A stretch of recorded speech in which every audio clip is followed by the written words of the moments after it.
passionate about music. Good morning, David. Good morning, David. Hi, good morning, guys. How are you doing? You all right? Good. So, very interesting documentary. Obviously, the premiere has happened already. How did that go?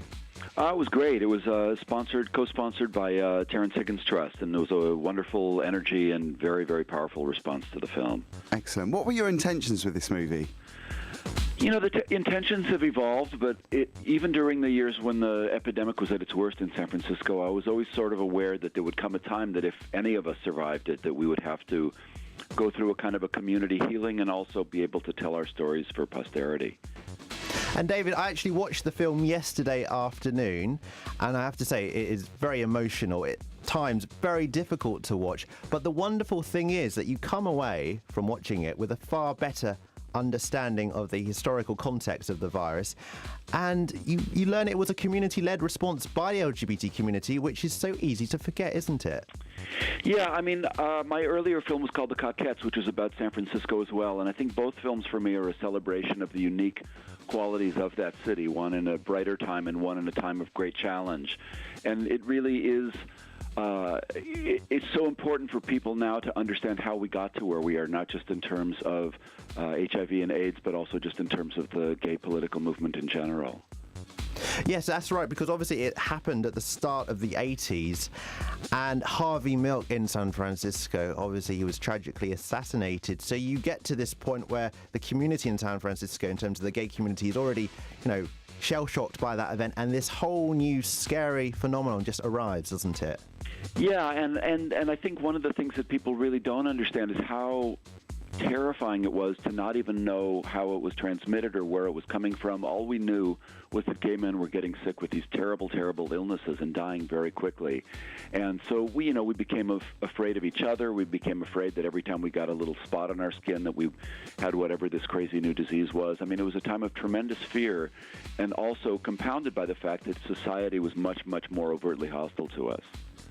We were talking earlier, David, about the AIDS campaign in the 80s in the UK, and the fact that it was very hard-hitting and quite scary. Was that something that you wanted to address with this documentary, or did you want to approach it in a different way? How do you mean exactly? In terms of prevention issues? Or? Yeah. Well, I think that the prevention has become much more complicated because the disease is less, consistently fatal. I mean, the problem is if people get infected, it does have an enormous impact on their life, and yet it's hard for young people under any circumstances to live in a cautious way. It's just part of youth to be reckless. Sure. And it's a terrible situation because it is still a terrible burden to be infected with HIV. So I'm hoping that the prevention message that comes out of the film is a positive one of how important and beautiful it is to be part of a community that really takes care of itself. And David, do you think on that note that if more people actually saw this film, because when I was watching it, I kind of reminded when I was growing up in school, because I'm actually from Brighton, which in a way is kind of like a small miniature version of San Francisco in the sense that it's got a big gay community.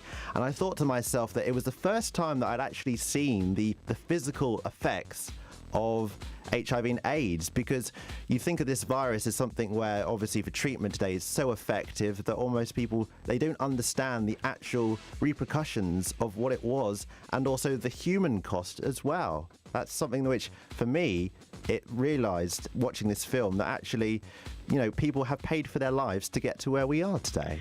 Yeah, I think that's been one of the most consistently powerful responses among younger men who have really, really been loving the film, is that it does for the first time viscerally give them a sense of what it must have been like in that early period of AIDS, and to imagine themselves, how would they have responded? How would they have coped with this incredible thing? And I'm hoping and I'm feeling that it's giving an enormous amount of admiration and appreciation towards their older brothers and sisters for what they went through.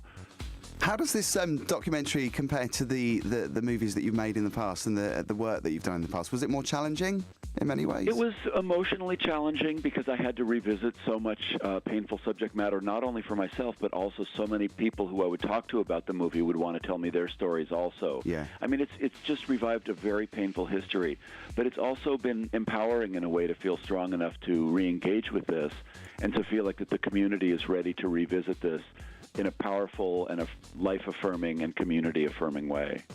And one of the things I took away as well, David, is because It starts not by saying, well, the virus has arrived. It puts it into political context. So it talks about the achievements and the progress made in terms of equality for the gay community, and then it sets the virus, how it actually kind of interacted with that. But you come away also feeling strangely optimistic, where you think that actually, in the course of 30 years, this virus arrived and there was no treatment and people just did not have a clue.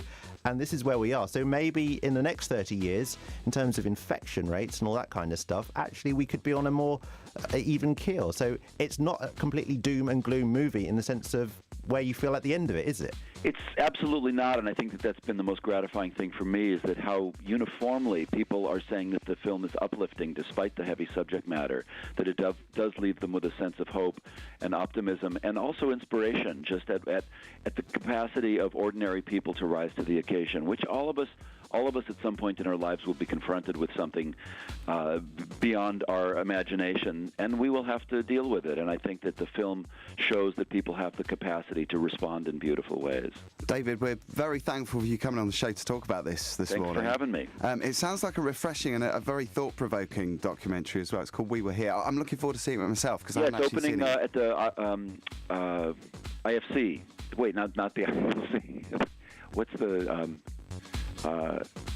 ICA, excuse me. Okay. It's opening at the ICA on the 25th. Brilliant. And I can understand you can get the DVD from the 5th of December. So yes, that too. But it's really, really wonderful to see it in a theater. The sense of community you get from seeing it with a group of people is really powerful.